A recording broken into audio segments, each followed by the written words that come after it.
Hello everyone, welcome back to my channel Flighty Crane. Welcome back to a new adventure. Last time out I took you to Kochi.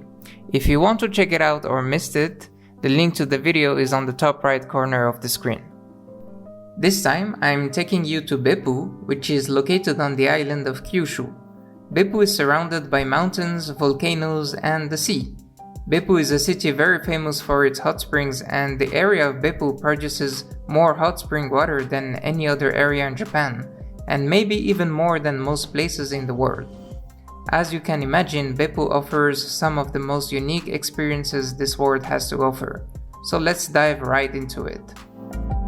We traveled to Beppu from Kochi by car and by ferry. The entire journey took about 5 hours, which is quite long given that only about 250 kilometers separate the two cities. But the journey was still pleasant, with some nice scenery along the way.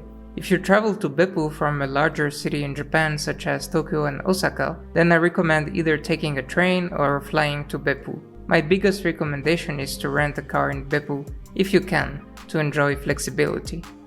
We spent 2 full days in Beppu and stayed 3 nights at this awesome Airbnb, which even has its own private hot spring tub. I'll leave the link of the Airbnb in the description. Private hot springs are actually quite common in Beppu, so keep an eye out for that if you're looking at other accommodation options. Our first day was quite packed, and rightfully so. We started the day by visiting the 8 hells of Beppu, which are located in the north part of the city across 2 clusters. You can visit each hell separately, but if you can, I recommend buying a ticket bundle for 2,200 yen that gives you access to all 8 hells. You won't regret it. There's a bunch of great photo spots for the memories that you shouldn't miss when visiting the 8 hells.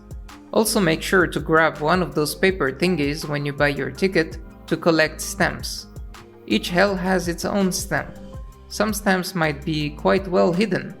I don't know whether that's done on purpose, but finding all stamps without help can be a challenge on its own. I personally missed a couple of stamps.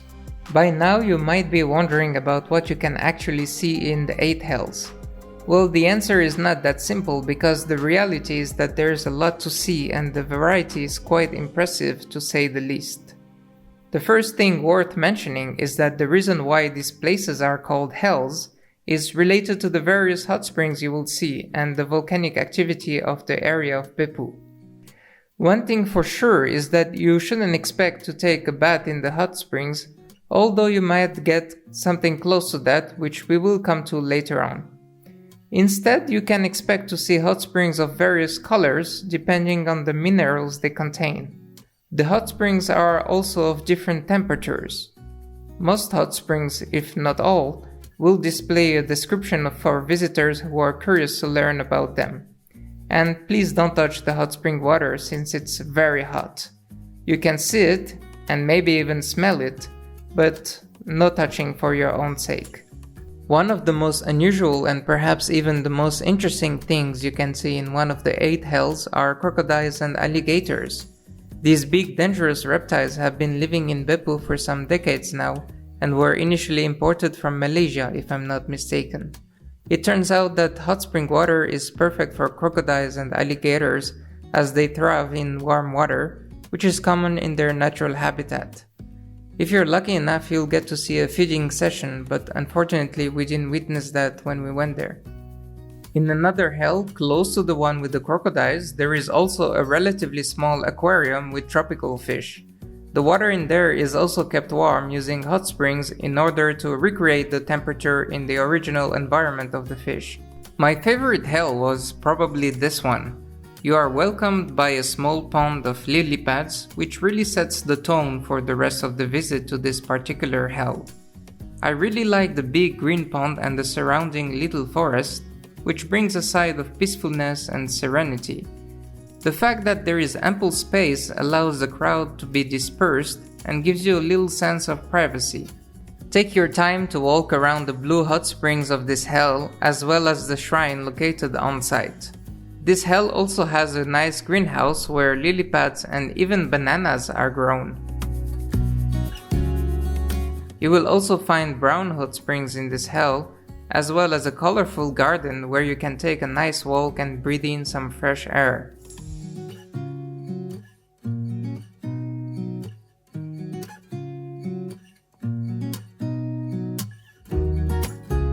The next hell we visited had quite unique muddy hot springs of grey-bluish color.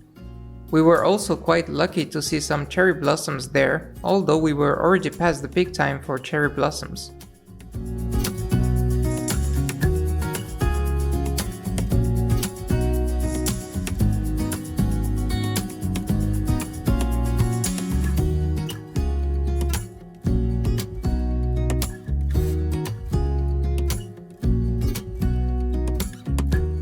In one of the last hells, you can find a geyser that is active every few minutes. Without the roof made of rocks, the water could climb a lot higher but could then be dangerous to spectators as it falls back down because of the high temperature of the water. Finally, we finished our tour of the 8 hells with a huge and impressive hot spring of brown color. The brown color is due to the iron that the water contains. When iron oxidizes, it turns the water into this brownish color. Funnily enough, this water does look like hell. While it's a shame that you can't take a bath in the hot springs of the 8 hells, you have the possibility to soak your feet in hot spring water. Keep an eye out for these few spots where you can do so. I think it's a great way to relax your feet after a long walk. Not too far from the 8 hells, there's quite a unique restaurant called Jigoku Mushi Kobo, where you can cook your food using hot spring steam. I'm sure there's only a handful of places on earth where you can do such a thing. Simply place an order for the ingredients you would like to cook, which are then brought to you. This is one of those restaurants where you can't actually leave a critic on the chef since you're quite literally the chef. But don't worry, the restaurant staff will guide you through the process of steaming the ingredients. You'll be wearing protective gear since the steam is quite hot. I personally had a lot of fun and can only recommend this experience. After that, we went to an observation deck in the mountains. This is a great spot if you are in Beppu during the hot spring festival that takes place in early April and during which a whole mountain in the background is set ablaze. Sadly, we missed the festival by a few days, so we only saw the mountain without a raging fire. From this spot, you can get a view of pretty much the majority of Beppu, so it's worth coming here at any time of the year with good weather and visibility. I'll leave the link of this observation deck in the description. After quite a long day and after seeing so many hot springs in the 8 hells, it was time to indulge in a hot spring bath. We actually did not go to a hot spring resort in Beppu. Instead, we went to a neighboring city called Yufuin. I'll leave the link of the resort in the description. While the resort does have a traditional Japanese public bath available, we opted on this occasion for a private bath. The water was of perfect temperature and so relaxing. The view on the mountains was just perfect for the occasion, and we could even still see some cherry blossoms on the mountains. To end the day, we wanted to go to a shopping street in Yufuin, but it turned out that all the shops were already closed, so instead we went on a little adventure in the area, which we had pretty much all to ourselves. There was a very peaceful pond with fish jumping out of it all the time. It was the perfect place to watch the sunset after a long day.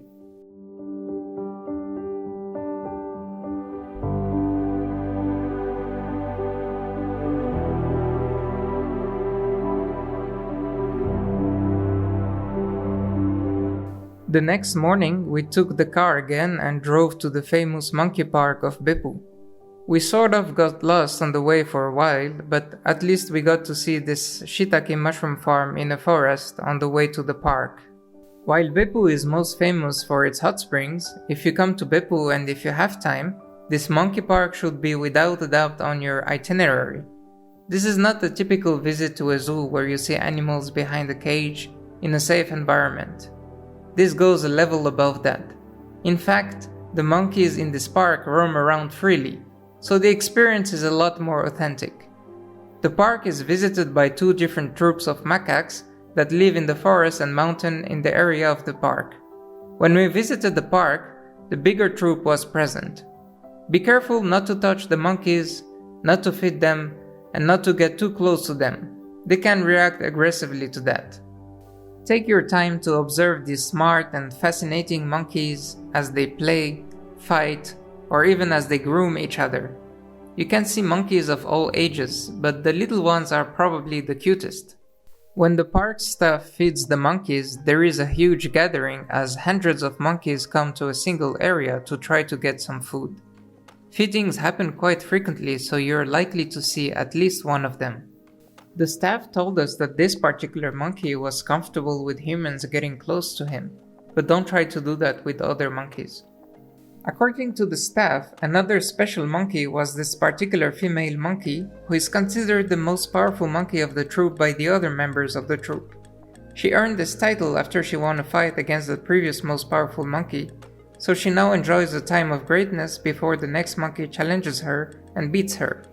Funnily enough, the second most powerful monkey is her ex-boyfriend. After the monkey park, we drove to Beppu ropeway, which is essentially a place where you can take a cable car that goes to an observation deck about 800 meters up on Mount Tsurumi. The mountain itself is almost 1,400 meters high, and you can actually hike all the way up to the top of the mountain from the cable car station. If you're adventurous and have enough energy, you can also bypass the cable car altogether and hike all the way up to the mountain, which might take you about 2 hours.